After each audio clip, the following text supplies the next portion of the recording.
Não sei se eu fiz essa pergunta da outra vez, mas eu queria saber de você o que te levou, se foi na infância, se foi na adolescência ou se foi depois de adulto, a pesquisar sobre ufologia. Queria que você falasse um pouquinho pra gente o que te despertou para falar desses assuntos, né? E depois a gente fala sobre os casos que você pôde pesquisar lá na Linux. Bem, eu comecei assim desde pequeno, sempre gostei de filmes relacionados à ficção científica e de cunho assim um pouco ufológico, ET, o extraterrestre, Star Wars, comecei por aí. Só que com o passar do tempo, algumas coisas também na minha vivência foi acontecendo, eu tendo observando coisas acontecendo, talvez até um tipo de intuição e coisas que me fizeram despertar para esse lado um pouco até que a gente não tem explicação. Então, começou na infância com o filme e tudo, e por experiências eu vi assim, já vi muitas esferas passando no céu, já vi satélite passando, sempre quis puxar esse tipo de papo com pessoas que também gostavam desse tipo de assunto, e até assim um tempo atrás, até queria mandar um grande abraço para o Cristiano Zoucas, do Relatos do Além, do Hangar 18, que a gente eu conversando com ele, trocando ideia, eu meio que tive um pensamento relacionado ao fenômeno ufológico, só mudando um pouco, em relação assim ao que eu acredito que as pessoas que estão tendo essa experiência estão assim cada vez mais se demonstrando aquilo que se passa, acredita, é como se estivesse subindo um nível de consciência maior, no sentido seguinte: antigamente pessoas muito simples via e tinha medo de falar. Hoje em dia, a gente vê que tem grandes pensadores, pessoas, professores, engenheiros, tudo que tocam no assunto e dizem, epa, peraí, já aconteceu isso comigo também, já vi isso, aquilo, outro. Então, está se transformando numa coisa mais popular, numa cultura um pouco mais popular, que antes era um pouco ridicularizada. Então, como eu sou uma pessoa assim, que eu sempre gostei desse lado, e coisas que eu fui vendo, e quando foi 2019, eu passei por uma experiência na Praia de Boa Viagem, 4h30 da tarde, que eu tive um avistamento incrível, incrível, era tarde, assim, o sol batendo em cima, a luz formou no horizonte, mais ou menos do tamanho de 3 navios, mais ou menos, até uma quadra, e eu considero assim uma coisa gigante. Então, eu tentei olhar para o lado, não vi ninguém, o tempo meio que deu uma parada, e a luz se apagou, gigante, e depois de mais ou menos uns 40 segundos, ela acendeu sobre mim, e eu olhei para cima, e não, Cleiton, nada a acrescentar. Realmente, esse caso do Josias é um caso realmente muito interessante. Eu vi que estava lendo o comentário do Riba e foi um destaque que ele colocou interessante. Realmente, a gente só consegue ter uma visualização realmente em loco, né? Vendo quando a gente filma, a imagem realmente não dá para identificar muita coisa, né? E esse tipo de relato que o Josias colocou para a gente aí é uma coisa que realmente vai demandar de uma pesquisa mais apurada, né? Assim, de maiores especialistas acompanharem e filmar e tentar ver, fazer talvez uma vigília no local, né?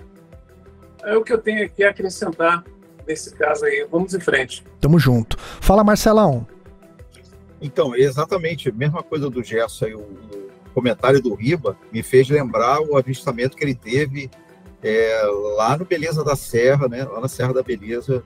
O Vinícius estava junto, o Vini, mais uma galera lá, ele já contou isso aqui algumas vezes, daquela luz que apareceu para eles lá no fundo do vale, e do nada ela veio e se aproximou deles, né? Como se estivesse puxando um zoom, né? Nenhum relato dos dois vão passar o impacto que foi aquele momento para eles dois, né? Eles até brincam, né, que foi uma correria generalizada quando aquela luz chegou perto de todo mundo, né? Então, realmente, não tem como um relato passar toda aquela emoção, toda aquela vivência, todo o impacto do que você está vivenciando, principalmente quando é um impacto grande, como foi para eles dois, né? Exatamente isso. Pois é, cara, um negócio muito louco, né? Bom, deixa eu ver se Oi, fala, Gerson. Não, só uma parte. Veja bem, até com o projeto do Rony lá no Beleza da Serra, com aquelas câmeras super possantes no cruzeiro, sempre que aparece algum fenômeno, alguma coisa anômala, nem sempre é possível, né, identificar com precisão do que se trata, né? Tiveram ali algumas ocorrências no Cruzeiro, que ele já passou no grupo aí por várias vezes, e ainda assim o mistério continua. A gente não consegue. Por maior... Não, finalizando aqui, não, eu só estava me referindo aqui ao projeto lá das câmeras do Rony, lá no Beleza da Serra. Sim. Mesmo com a grande intensidade do projeto Vigília, obrigado, mesmo com toda a tecnologia aplicada e com a ocorrência constante de fenômenos, né, que ocorrem lá o tempo todo, como ele já cansou de mostrar para a gente no grupo, ainda assim não se chega a uma conclusão exata do que se trata o fenômeno exatamente.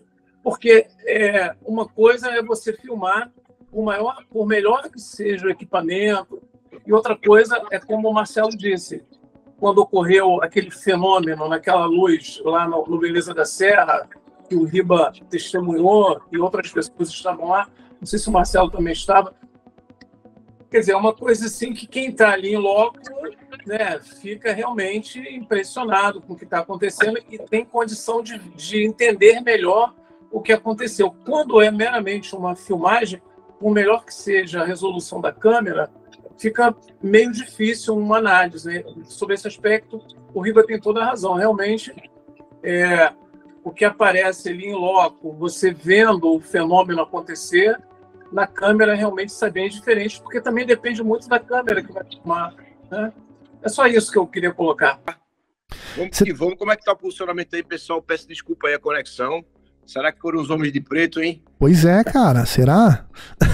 Tô começando a achar. Então, Léo, eu ia sugerir, desculpa, pra gente não perder tempo, a gente pode falar de alguns casos e depois a gente ouve o caso de lá do seu programa mesmo, né? Que foi o caso do Vale do Catimbau, né? Catimbau, né? Catimbau. Catimbau. Catimbau. Vale do Catimbau. Ô Marcelo, o que você tinha separado pra perguntar pro Léo, que era... como é que é? A vovó? Então, não era vovó, era... Não, esse deixa para depois. Ah, tá. Fala aí. Eu tenho do Vale do Catimbau, né? Ele tem alguns episódios lá no canal dele no Linux. E, inclusive, ele cita, você escutando um pouco do relato, você lembra muito Chapada Diamantina, né? Inclusive, ele comenta sobre isso, né? Não só geograficamente, né? Geologicamente, os fenômenos eles são muito parecidos com o que ocorre lá na Chapada, né? Sim. Só elencando algumas informações aqui, é um parque estadual, eu não sei se é nacional ou estadual, lá de Pernambuco, né? Aí de Pernambuco, Léo. E existem pinturas no prédio de cerca de 6.000 anos. Então você vê como aquela região já era habitada, já tinham civilizações ali, né? Bem antigas, que já ocupavam aquela região. E é uma região história, né? Fenômenos e avistamentos. Então, deixar o Léo falar um pouquinho aí do... E aí, Léo? Pronto, ficou melhor agora? Sim, vamos lá. Vamos falar lá o que você estava falando. Faz sua pergunta, Marcelão. Objetiva, por favor. Vamos lá. Como é que você vê aí esse fenômeno e essa casuística lá do Vale do Catimbau? Você acha que há algo lá específico, cristais, fontes de água, que é muito comum eles estarem próximos desse tipo de afloramento geológico? Eu já escutei também no seu canal você falando... o nome Catimbau ele é indígena, ele vem de espiritualidades, de curas. Você acha que tem alguma coisa influenciando isso também? É uma área mais mística, né, mais espiritual lá naquela região? Qual a tua opinião lá sobre o Vale do Catimbau? Pois bem, vamos lá. O Vale do Catimbau, ele se localiza a mais ou menos a 200 quilômetros de Recife. Vocês estão me ouvindo bem o áudio? Sim, pode falar. Sim. Pronto. 200 quilômetros de Recife. E próximo à cidade de Arco Verde. Então, o Vale do Catimbau, você primeiro vai para a cidade de Arco Verde, 200 quilômetros de Recife, e de lá é mais ou menos em torno de 20 quilômetros de distância da cidade de Arco Verde. Essa região lembra muito a Chapada Diamantina, porque até de forma assim, quando você chega lá, evidentemente tem uma proporção menor, porque a Chapada Diamantina é uma região muito grande, muito vasta, e pelo meu consentimento, às vezes eu penso o seguinte, pode ser um pedaço de alguma mineração, alguma coisa desse tipo, que venha também pegando um pouco dessa rabiola, vamos dizer assim, da Chapada Diamantina, porque o estado é colado ali na Bahia, e a Chapada Diamantina é bem parecida, assim, as características com o do Vale do Catimbau, né? Ou vice-versa. E o Vale do Catimbau, ela é uma região que antigamente existia índios que habitavam naquela região. Então, a região, assim, que também tinha muita coisa relacionada a cultuar a religião indígena e coisas relacionadas. Então, tem desenhos impressos lá nas paredes. E então, é uma região realmente que tem um tipo de energia bem forte. E diante dessa minha jornada, que foram acontecendo assim, como eu trabalho com produção, viajei com a banda do Cordel do Fogo Cantado, mandar um abraço para a galera do Cordel do Fogo Cantado, então eu aproveitei e ia conversando com algumas pessoas que faziam parte daquela região. E uma das histórias incríveis que foi me narrada foi a do Will. Não sei se eu posso entrar agora nessa parte agora já, né? Pode falar, pode falar. Carinhosamente chamado de Matuto.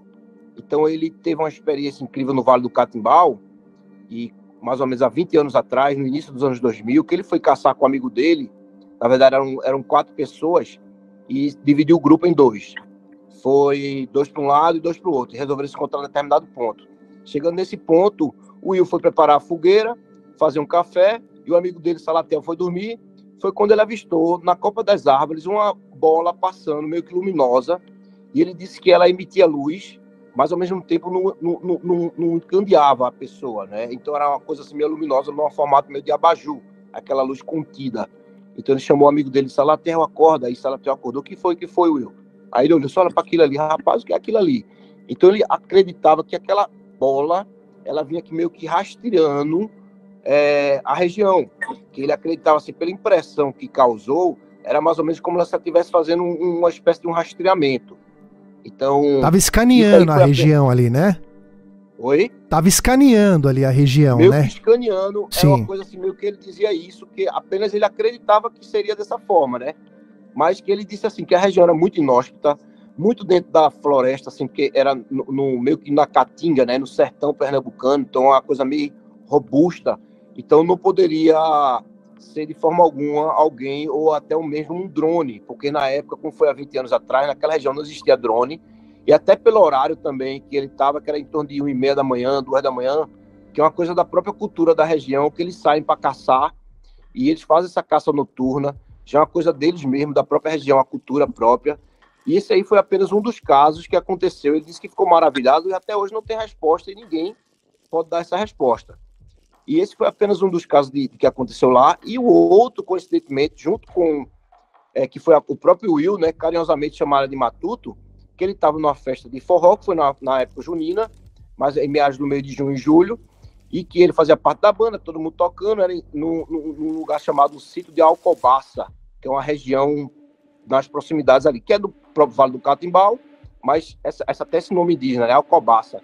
Então foi na fazenda do Fernando da Retífica, que ele é bem conhecido lá e tudo. Eu estava tendo essa festa de forró, quando de repente o pessoal da festa toda começou a observar que estava se aproximando dois objetos voadores, cor prateada, silver, e todo mundo parou na hora e percebeu. Eu cheguei a perguntar, mas Matuto, você não acha que poderia ser um balão não, por se tratar dessa época junina e tudo? Isso de forma alguma, Léo.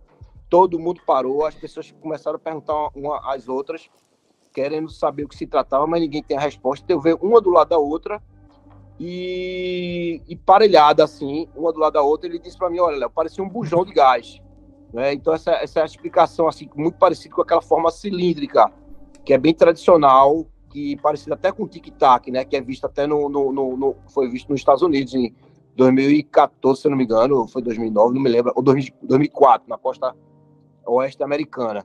Então, esse aí foi uma isso aí foi no sítio, né? Mas aquele viu no Vale do Catimbau de noite foi um formato esférico, que talvez seja uma sonda, né? Alguma coisa desse tipo. Então essa região, ela tem muito dessas coisas, dessas histórias, não só ele. Também conversei com o Paulo, que ele é veterinário, que ele disse que ele estava na casa dele, na varanda da casa dele, e viu como se fosse um objeto voador no formato de... como se fosse uma espinha de cor roxa, uma espinha de peixe. Veja só que coisa interessante, eu nunca vi um relato desse parecido, uma espinha de peixe, e disse que viu passando por cima da casa dele de noite, e uma colmeia até roxa, em direção sentido Vale do Catimbau também. Então são essas e muitas outras histórias e que a gente escuta ali.